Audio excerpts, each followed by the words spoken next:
My story is on the pasty. The pasty, as in the word past, is a kind of a meat pie developed to provide a substantial meal for the miners who worked below ground and who could not stop work to purchase more perishable meals. Those who are unfamiliar with this type of pastry sometimes mispronounce the word in a way that it makes it sound like pasty. A pasty is an item employed by the exotic dancers in lieu of clothing and is a far cry from the hearty meal enjoyed by the Welsh miners.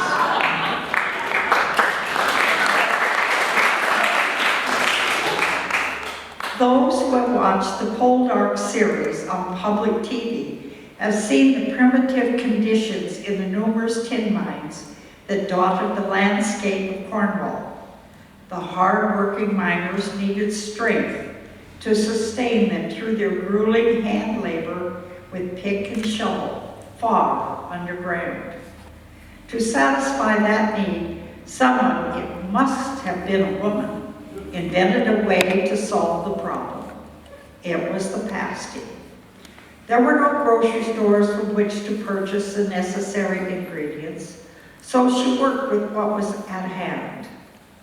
Every woman baked her own bread, and based on that fact, a serviceable dough was created.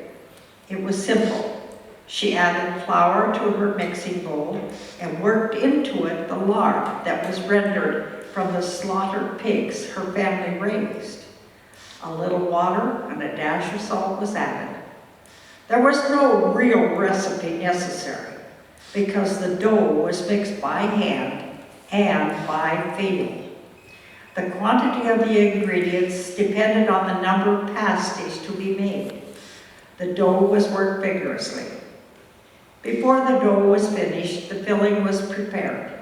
It consisted of meat, usually beef, turnips and rutabaga, potatoes and onions, plants grown from the household garden. Meat was cut into the bite-sized portions, as were the other garden products. The ingredients were mixed to satisfy her husband's taste. When the housewife was ready, she cut the dough into suitable portions and rolled out a crust in the shape of a pie plate. Add dollops of water, lard, and even a little pork to the filling. She heaped the mixture in half of the dough. The meat and vegetables were now covered with the other half of the dough. Then she sealed the pasty by dipping her finger into water and wetting the edge. When she crimped the pasty shut, it was sealed, except for a small vent cut in the top. The pasty was now placed in the oven to bake. As the meat and vegetables cooked, they formed juices, a kind of a gravy that enriched the tasty interior ingredients, tenderizing the meat, and created a healthy, hearty meal.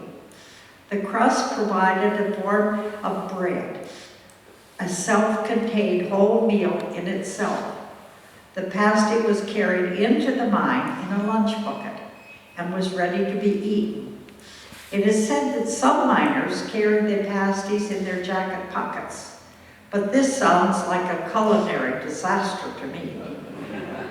I have also heard that miners occasionally scraped their shovels clean to hold the pasty and then warmed it over their lantern candle. This process would at least offer a warm meal. Pasties have now become the traditional dish of Cornwall and the unique symbol of the Cornishmen's integrity. Cornish pasties came to lead with unemployed cousin Jacks, seeking work in the homestake mine. Their wives provided them with the same wholesome sustenance that they had known in Cornwall. But this tasty dish refused to stay underground. Pasties are now relished by thousands of persons who have never seen the interior of a deep mine. The pasty has spread widely through the Americas and nourishing those of many nationalities who enjoy this delicious repast. As usual, it took a woman to create this masterpiece.